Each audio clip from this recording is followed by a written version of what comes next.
Friends, this is Poonam. Welcome to my YouTube channel BEd classes by Poonam Sharma. इस session के अंदर आज हम डिस्कस करने वाले हैं Bloom taxonomy of educational objective.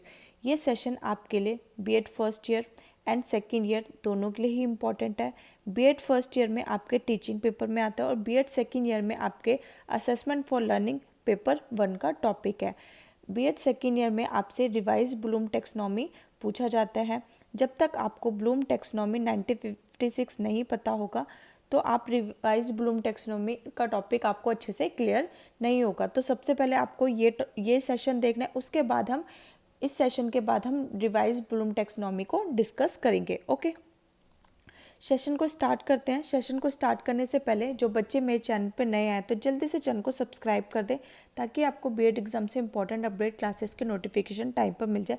Session पसंद आता है सेशन को जरूर लाइक करें और अपने फ्रेंड्स बीएड ग्रुप में जरूर शेयर करें और टेलीग्राम चैनल जरूर ज्वाइन कर लेना। वहीं पर ही आपको सारे इंपॉर्टेंट अपडेट्स क्लासेस के नोटिफिकेशन आपको प्रोवाइड कराए जाते हैं। ओके, आज का हम सेशन स्टार्ट करते हैं। बेसिकली टैक्सोनॉमी का मतलब क्या होता है? टैक्सोनॉमी का मतलब होता है वर्गीकरण। ठीक है, हम बेंजामिन ब्लूम ने लर्निंग को वर्गीकरण किया है और इन्होंने कैसे करके दिखाया है उसको हम देखते हैं। ठीक है, लर्निंग का मतलब है सीखना। ठीक है, जिससे हमारे व्यवहार में परिवर्तन होता है। अभी आप लोग क्या कर रहे हो, मैं आपको बेंजामिन ब्लूम पढ़ा रही, तो आप क्या कर रहे हो? लर्निंग कर रहे हो, सीख रहे हो। इन्होंने सीखने लर्निंग के 3 डोमेन बताए हैं। अब ये डोमेन कौन कौन से हैं? इन्होंने कहा कि कोई भी व्यक्ति है वो 3 तरीके से सीखता है। सबसे पहले वो कॉग्निटिव डोमेन के थ्रू सीखता है, फिर नेक्स्ट वो आपका सेकंड भावनात्मक डोमेन के थ्रू सीखता है, अफेक्टिव डोमेन के थ्रू सीखता है, और थर्ड वो साइकोमोटर क्रियात्मक पक्ष साइकोमोटर डोमेन के थ्रू सीखता है। अपने एग्जाम में आंसर कैसे लिखना है?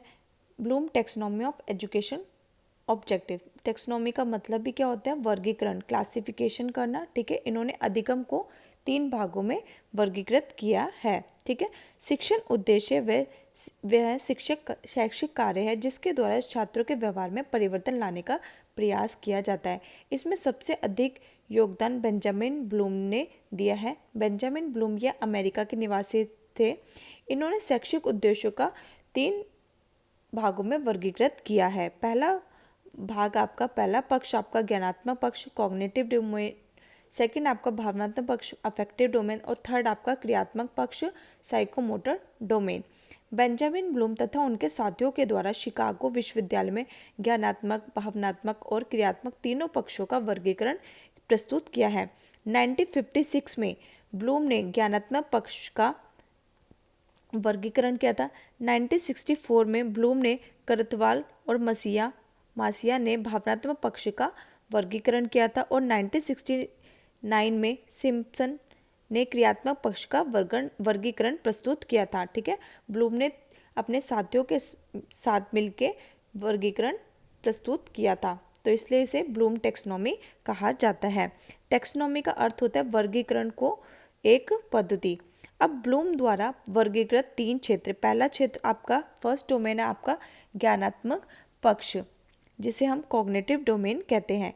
इसका वर्गीकरण ब्लूम ने 1956 में किया था। इसमें मानसिक क्षमताओं से संबंधित होता है। इसके उद्देश्य को सरल से कठिन और शिक्षण अधिगम को निम्न से उच्च स्तर तक ले जाने का दृष्टिकोण को 6 भाग में बांटा गया है। कॉग्निटिव डोमेन के अंदर अब मैं आपको बेंजामिन ब्लूम के बारे में बता रही हूँ, तो आप सीखने के लिए आ गए। ठीक है, सीखने के लिए आप किसका यूज़ कर रहे हो? बुद्धि का प्रयोग कर रहे हो, अपने माइंड का यूज़ कर रहे हो। ठीक है, जिससे आप थिंकिंग कर रहे हो। ठीक है, और आप सोच रहे हो, प्रोसेस कर रहे हो। ठीक है, तो ये सब आपके किसके अंतर्गत आते हैं? कॉग्निटिव डोमेन के अंदर आते हैं। ओके, फिर सेकंड आपका आता है भावनात्मक पक्ष। ठीक है, जो आपके लिए बहुत ज़रूरी है चीज़ों को सीखने के लिए। ठीक है, अब आपको बीएड एग्ज़ाम पास करना है। ठीक है, ताकि आपको एक गवर्नमेंट जॉब टीचर की मिल जाए, तो आप क्या हो, इससे जुड़े हुए अगर आप कोई भी कार्य कर रहे हो तो उसके पीछे आपका कोई भावनात्मक पक्ष है। इसकी वजह से आप काम कर रहे हो तो आपका उसके कार्य के साथ इमोशन जुड़ा है। अगर ये इमोशन नहीं जुड़ा होगा, क्या आप कोई भी काम को सीखोगे? नहीं सीखोगे। तो भावनात्मक पक्ष भी बहुत ज़रूरी होता है अधिगम के लिए। पहला तो आपका होता है कॉग्निटिव डोमेन। ठीक है, जब बुद्धि होगी तभी तो हम चीज़ों को सीखेंगे। फिर सेकंड आपका आता है भावनात्मक पक्ष, ठीक है, किसी काम को करने के पीछे हमारा इमोशन जुड़ा होता है। तीसरा डोमेन होता है आपका क्रियात्मक पक्ष, ठीक है। अब आपको बीएड एग्ज़ाम पास करना है, ठीक है, आप पढ़ रहे हो, बुद्धि भी लगा रहे हो, ठीक है, आपका उसके साथ भाव भी जुड़ा है। लेकिन थर्ड, आप प्रैक्टिस ही नहीं करना चाहते हो, ठीक है, आप क्लासेस ही नहीं लेना चाहते हो, तो क्या वो कार्य सफल हो पाएगा? क्या वो अधिगम हो पाएगा? नहीं हो पाएगा ना। तो साइकोमोटर डोमेन के अंदर, इसके अंदर हम शारीरिक हलचल, मोटर स्किल के क्षेत्र आदि शामिल होते हैं। ओके, तो आपको समझ आ गया अच्छे से। कॉग्निटिव डोमेन जो हमारे दिमाग से जुड़ा होता है, जिसके अंदर सारी मेंटल एबिलिटी, हम अपने माइंड का यूज़ करते हैं, ठीक है, लॉजिक लगाते हैं, तर्क लगाते हैं, रीजनिंग करते हैं। सेकंड आपका आता है भावनात्मक पक्ष, अफेक्टिव डोमेन। इसमें वे तरीके शामिल होते हैं जिससे हम भावनात्मक रूप से सामना करते हैं, जैसे तारीफ, उत्साह, प्रेरणा आदि, ठीक है। थर्ड आपका आता है क्रियात्मक पक्ष, साइकोमोटर डोमेन। इसमें शारीरिक हलचल, मोटर स्किल्स के क्षेत्र आदि हम शामिल होते हैं। अब बेंजामिन ब्लूम ने 1956 में ज्ञानात्मक पक्ष को 6 भागों में वर्गीकृत किया था। ब्लूम ने ज्ञानात्मक पक्ष को निम्नतम से, ठीक है, नीचे से ऊपर की ओर निम्नतम से उच्चतम स्तर के आधार पर 6 वर्गों में बांटा था, जिन्हें सरल से जटिल के क्रम में व्यवस्थित किया गया है।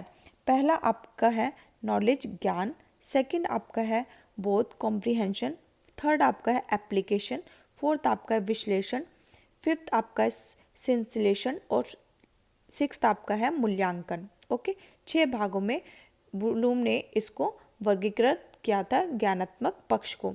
अब ज्ञान, ठीक है, अब मैं आपको बेंजामिन ब्लूम के बारे में बता रही हूँ। मैंने सिर्फ आपको अभी इन्फॉर्मेशन दी है कि मैं आपको बेंजामिन ब्लूम के बारे में बताऊंगी, तो आपने चीज़ों को याद कर लिया, उसमें चीज़ें रटी जाती हैं जो मैं आपको नॉलेज दी है।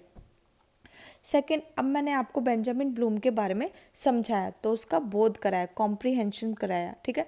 थर्ड, उसके बाद जो मैंने आपको पढ़ाया है, अब आपने उसको समझ रहे हो, ठीक है, आपने उसको समझा, एप्लीकेशन किया। फोर्थ, विश्लेषण, जो मैंने आपको बेंजामिन ब्लूम के बारे में पढ़ा है, आपने उसको टुकड़ों में पढ़ा, ठीक है, और टुकड़ों में पढ़ के उसको समझ लिया, ठीक है। अब उसको संश्लेषण, ठीक है, अब जब एग्ज़ाम का टाइम आया, जो आपने टुकड़ों में बांटा था, उसको उसको कॉन्सेप्ट को आपने जोड़ लिया, ठीक है। फिर आपका लास्ट मूल्यांकन, जब आपका एग्ज़ाम का टाइम आया, आपका क्वेश्चन आया बेंजामिन ब्लूम के बारे में, आपने उस क्वेश्चंस को किया, ठीक है। सपोज 4 ऑप्शन थे, ठीक है, आपको पता है, तो आपने उस सही ऑप्शन पे टिक लगाया जो बेंजामिन ब्लूम के बारे में था, ठीक है। सबसे पहले नॉलेज दी जाती है बच्चों को, ठीक है, हम सिर्फ उसके अंदर बच्चों को इन्फॉर्मेशन देते हैं। फिर सेकंड, बच्चों को चीज़ों को समझाया जाता है। फोर्थ, फिर बच्चे उसका यूज़ करते हैं, एप्लीकेशन करते हैं, समझते हैं। फिर विश्लेषण, चीज़ों को टुकड़ों में बांटते हैं, ठीक है। जैसे कि आपका बेंजामिन ब्लूम है, बीएड फर्स्ट ईयर और सेकेंड ईयर दोनों में ही है। फिर उसको संश्लेषण करते हैं, जो टुकड़ों में बांटा उसको जोड़ते हैं। फिर जब आपका एग्ज़ाम टाइम आता है, उसको अप्लाई करते हैं, इवोल्यूशन होता है, मूल्यांकन होता है, ठीक है। बेंजामिन ब्लूम ने 1956 में आपकी ब्लूम टेक्सोनॉमी दी थी, ठीक है। उसके बाद इस ब्लूम टेक्सोनॉमी को रिवाइज किया गया था 2001 में, ठीक है। रिवाइज ब्लूम टेक्सोनॉमी हम अपने नेक्स्ट वीडियो में करेंगे। ये revise Bloom taxonomy BEd second year में आती है, ठीक है। तो आप इस सेशन को ज़रूर देखना। बीएड फर्स्ट ईयर में ओनली ब्लूम्स टेक्सोनॉमी आती है, ब्लूम टेक्सोनॉमी रिवाइज आपकी बीएड सेकेंड ईयर में है। ओके, इस सेशन के बाद आपको रिवाइज ब्लूम टेक्सोनॉमी की वीडियोस प्रोवाइड करा दी जाएगी, उसकी क्लासेस आपको मिल जाएगी। ओके, आई होप सेशन पसंद आया होगा और अच्छे से क्लियर होगा। सेशन पसंद आता है, सेशन को ज़रूर लाइक करा करो, अपने फ्रेंड्स बीएड ग्रुप में ज़रूर शेयर करें और कमेंट करके ज़रूर बताएं कि आपको सेशन कैसा लगा। ओके, आपको पता है हमारे चैनल पे बीएड फर्स्ट ईयर और सेकेंड ईयर की सीक्वेंस वाइज सारी क्लासेस प्रोवाइड कराई जा रही हैं, जिसकी मैंने प्लेलिस्ट भी बना रखी है। आप इस प्लेलिस्ट को देख सकते हैं, इसका लिंक मैं आपको डिस्क्रिप्शन बॉक्स में और टेलीग्राम चैनल पे प्रोवाइड करा दूंगी, जिसमें आपको सारी क्लासेस मिल जाएंगी। ओके, क्लासेस को देख लीजिए, जिससे आपकी तैयारी और बेहतर हो पाए और आप अपने बीएड में अच्छे मार्क्स स्कोर कर पाएँ। तो सेशन को ज़रूर लाइक कर देना और अपने फ्रेंड्स बीएड ग्रुप में ज़रूर शेयर करना और कमेंट करके ज़रूर बताना कि आपको सेशन कैसा लगा। मिलते हैं एक नेक्स्ट वीडियो में। Thanks for watching.